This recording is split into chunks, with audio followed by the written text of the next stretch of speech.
Hey everyone, I'm back, and today we're going to be talking about Violent Night. And this movie came out in 2022, starring David Harbour as Santa Claus.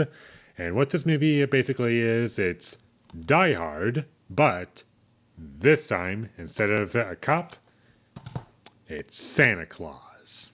And that's literally what this movie is. It opens up with Santa Claus and how he's just drinking and just tired of his job. And I do like how the movie opened. I'll say that much about it. It did establish the character of Santa Claus in this universe to be kind of entertaining, kind of fun. And I will say that he was the best part of the movie. I was mostly entertained when he was on screen. And David Harbour, I thought he did a pretty good job in this movie. He carries it for me. When he's drunk, when he's complaining, when he's in the action scenes, it's all entertaining for me, and I'm with it. Where the movie doesn't work for me is pretty much all the other parts. Like, the part of the movie, you've seen it before. It's just like a almost home invasion, but all I can really think about is this is just Die Hard all over again. And it's kind of just a lot smaller scale than Die Hard, obviously. There's fewer characters to focus on, and I understood what this movie was going for. There were plenty of moments with blood and gore where it didn't look real, but I wasn't taking a lot of issue with it simply because it wasn't something I was taking super seriously. I was like, okay, it's trying to be goofy and fun, and that blood that doesn't look great. I'm kind of just with it because it's trying to be goofy and silly, almost kind of campy, like a Sam Raimi movie. I was like, okay, I get what you're going for. And I did like the violence in this movie. I thought the violence was fun.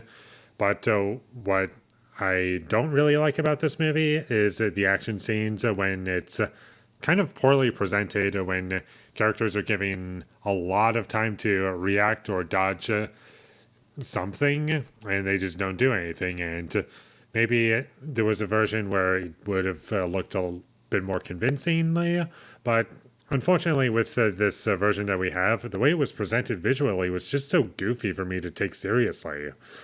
And there were a lot of performances in this movie that I just did not believe, like John Leguizamo.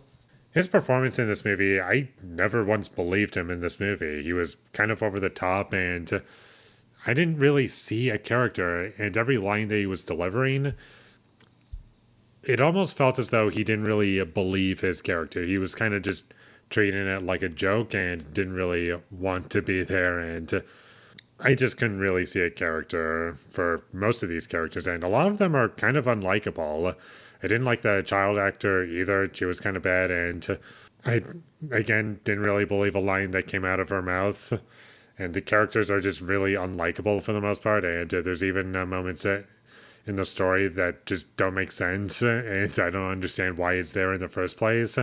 Like, there's literally a moment where one of the characters, like the dad character, he says something, and I was like, okay, that's so stupid. He's clearly just stalling or something.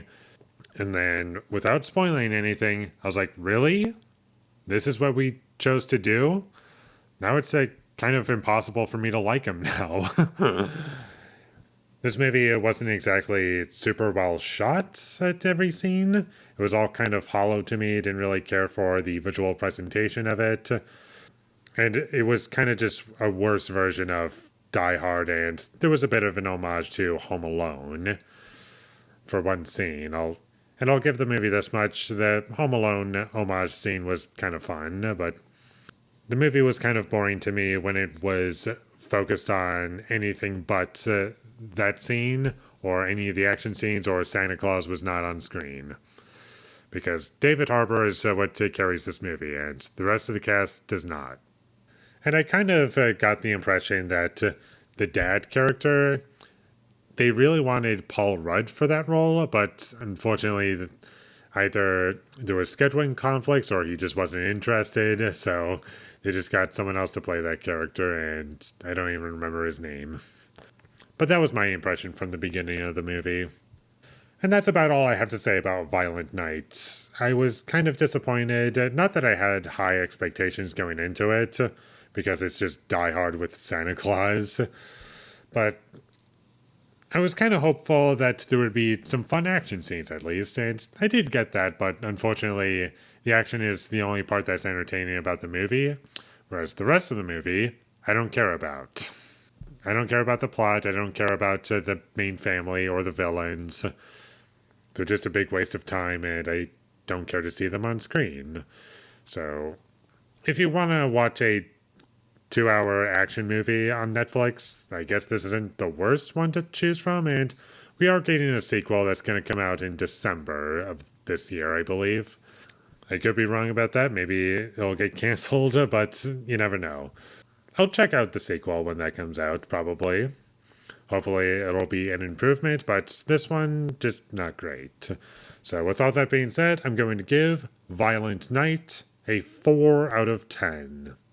Thank you for watching my videos. As always, if you enjoyed this review, be sure to leave a like and comment down below you thought of Violent Night, and my social media links that will all be in the description, so follow me there. And last but not least, subscribe to be a part of Foley Nation, and I'll see when I get my next review up, and that is going to be for She's the One. So look forward to that, but until I get that up, thank you for watching and have a great day.